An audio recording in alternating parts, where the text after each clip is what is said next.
about it. It's not often that I put my foot down. I'd flatter myself if I could list 3 occasions in the 4 years we've been together.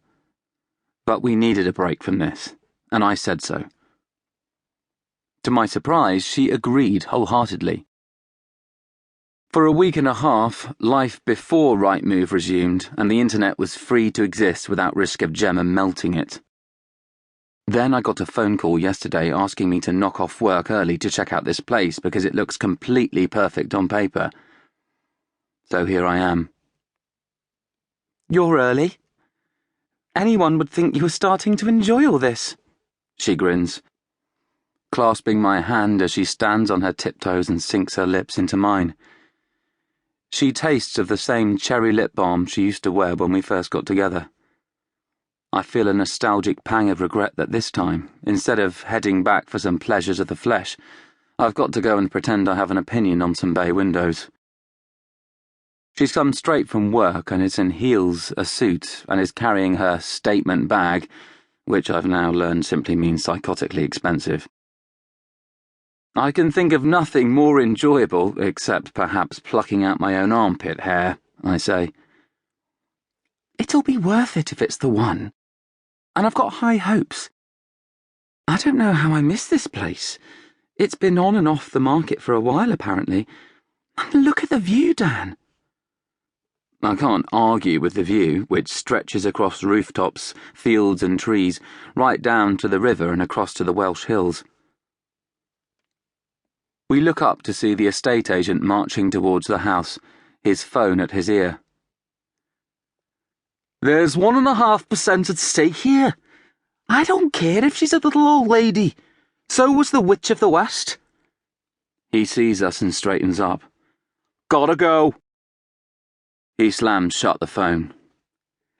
Hi! He grabs me by the hand and pumps it up and down. Like Gemma, he's wearing pinstripes, though his are crooked at the top and his trousers stretch violently over a pronounced belly. Rich Cummins. Fab to meet you both. Day off, is it? No, I glanced down at my jeans and long-sleeve t-shirt, which might breach the dress code in some workplaces, but not mine. Bah! 5 years ago you'd have been sacked for not wearing a tie, and now look. Standards, eh? Gemma stifles a smile. Kidding? Right, this is Pebble Cottage. He presents the house to us with a flourish of his arm, like a magician's assistant after sawing someone in half.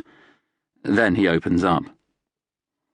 The hall is small but bright, and overwhelmed by the kind of junk only women buy. Candle holders, key hooks, picture frames that are battered, deliberately. We enter a living room that's been decorated by someone who knows what they're doing. It has a cast-iron fireplace, lots of books, pale walls, a faintly ethnic rug. On the mantelpiece, there's a single picture of 3 women in their late 20s in front of the Sydney Opera House, and gaps where it looks as though others once were. It's a nice gaff.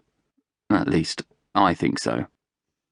I glance at Gemma as she runs a finger along the window frame with her bad cop face on. She's worn this expression at every viewing since her friend Ali confided that she had paid more than necessary for her house because she failed to hide how keen she was. The estate agent clapped his hands together. I should warn you that this property is blindingly popular. Why is it still for sale then? Gemma asks. He responds with an odd little laugh, as if she's told a joke he doesn't quite get. There's no chain in this sale. The owners are moving out this weekend. The schools here are amazing. We don't have kids, Gemma tells him.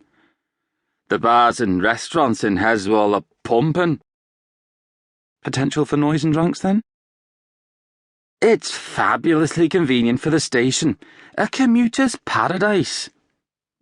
Thought I'd heard the clatter of trains. He does the laugh again and shows us into the kitchen. It's another nice room. Very nice. As are the 2 bedrooms.